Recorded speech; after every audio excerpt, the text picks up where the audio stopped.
I'm Amanda Pollock. I am a cookbook and food memoir coach.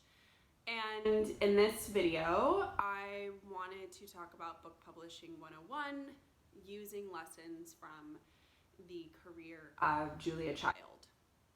So when I start working with a client, one of the things I've noticed is a lot of times book publishing can feel like a mystery. A lot of folks aren't sure what the steps are, or it also feels like everyone else knows the answer. And they're just the goofy folks who don't know anything. And the truth is it's not them. It's literally just the publishing world in general.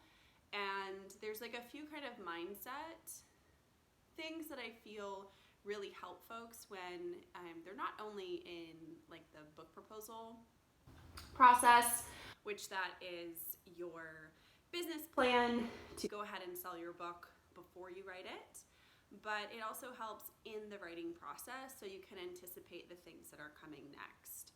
So I use Julia's career so much.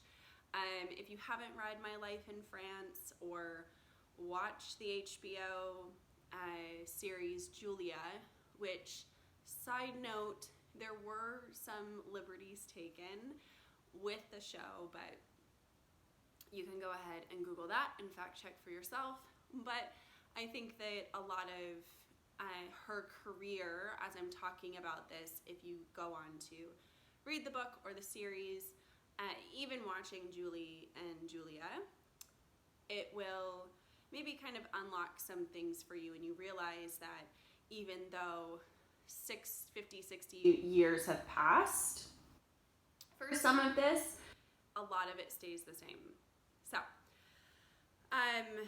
the first thing I would really say, though, before you start anything is the one thing that's going to carry you through the writing process and publishing and even years after your book is out is knowing why you are writing this book and why now.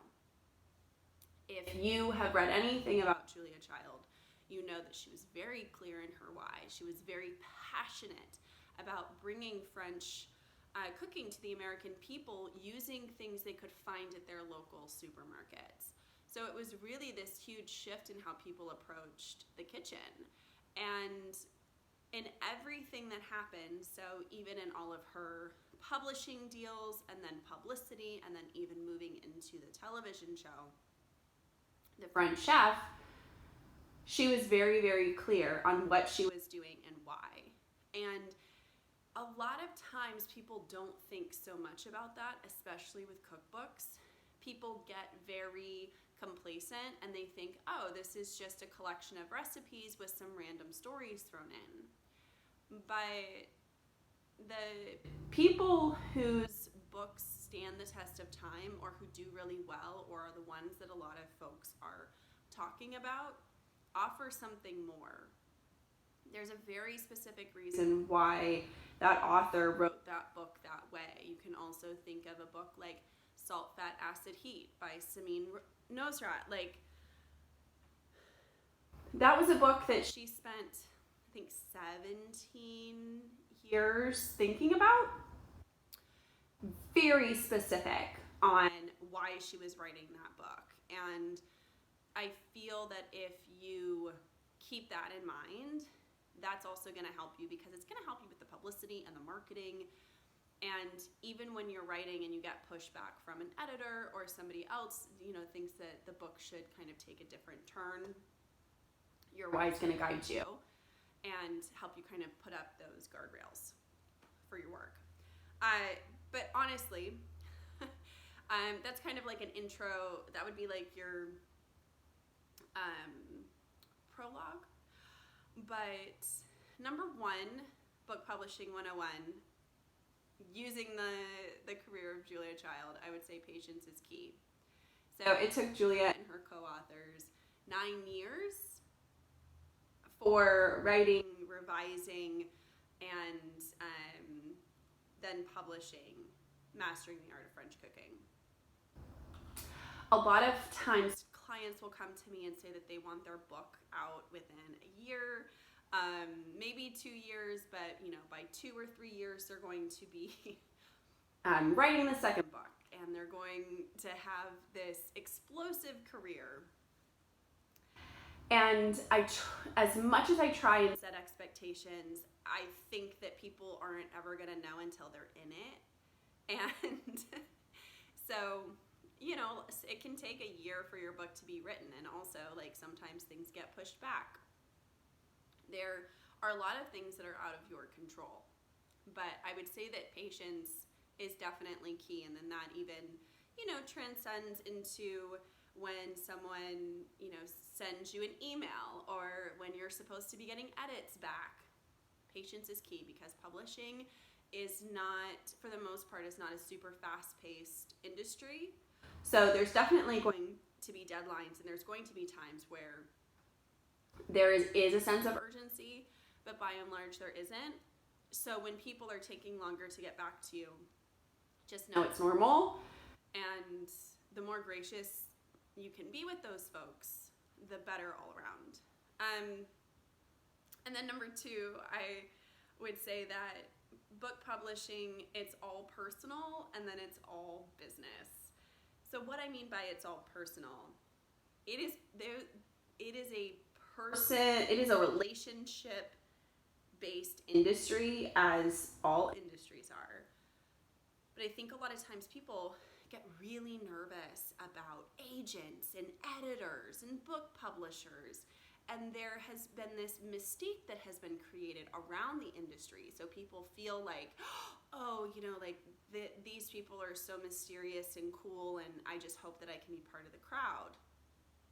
Well, if you know your why, and you're very clear on your why, as Julia was, then when your book comes across the desk of, say, a Judith Jones character, who Judith Jones was Julia's editor. She went on to edit many amazing cookbooks. She was not a cookbook editor. She was famously known for taking The Diary of Anne Frank out of the slush pile, and she had also lived abroad. She had lived in France after World War II, and so this idea of bringing French cooking to the American woman was very intriguing, and something that Judith Jones really, really believed in. So there was that personal touch, right? But then also it is a business, and so the first publisher that Julia and her co-authors had been with, that publisher actually wasn't taking the project very seriously. So Julia took it upon herself to go ahead and submit some of the pages of the book to a few people. One of them was Avis Devato, who her husband was a published author with Houghton Mifflin, and they ended up giving them a book deal from that. And from that, though, Houghton Mifflin was very impressed with what Julia and Simone and Lizette had done, but it was too long of a book, and it didn't make sense on paper for them to publish something that was that long.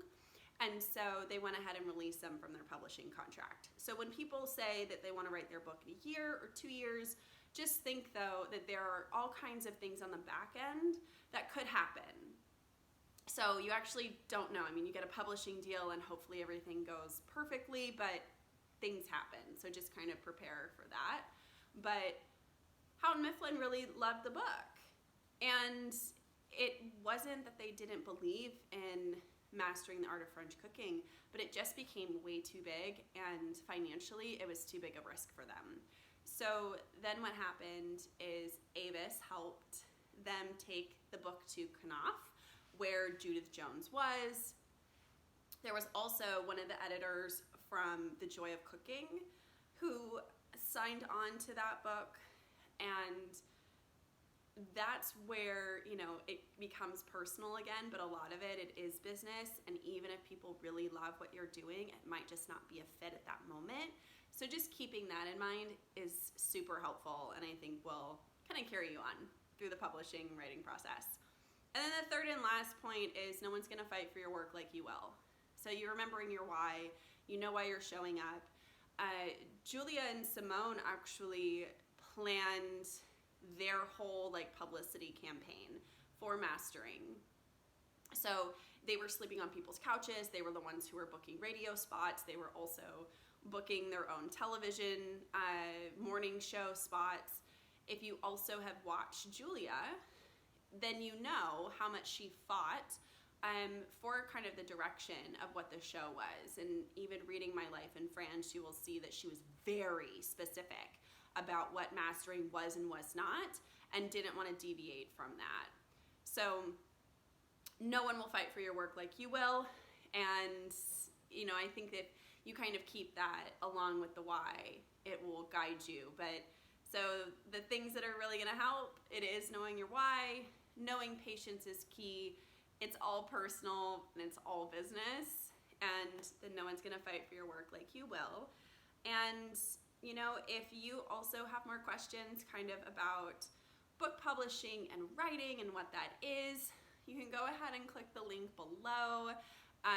There's a fun freebie that I have that will kind of dispel some of these myths for you.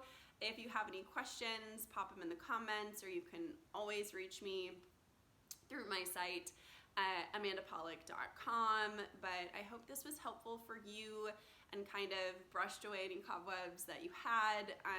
Julia's career is actually pretty incredible. So if you kind of, if you dive into what she went through, I think some of these things will become more and more apparent, and will hopefully make you a little, breathe a little breath of relief knowing that you are certainly not alone.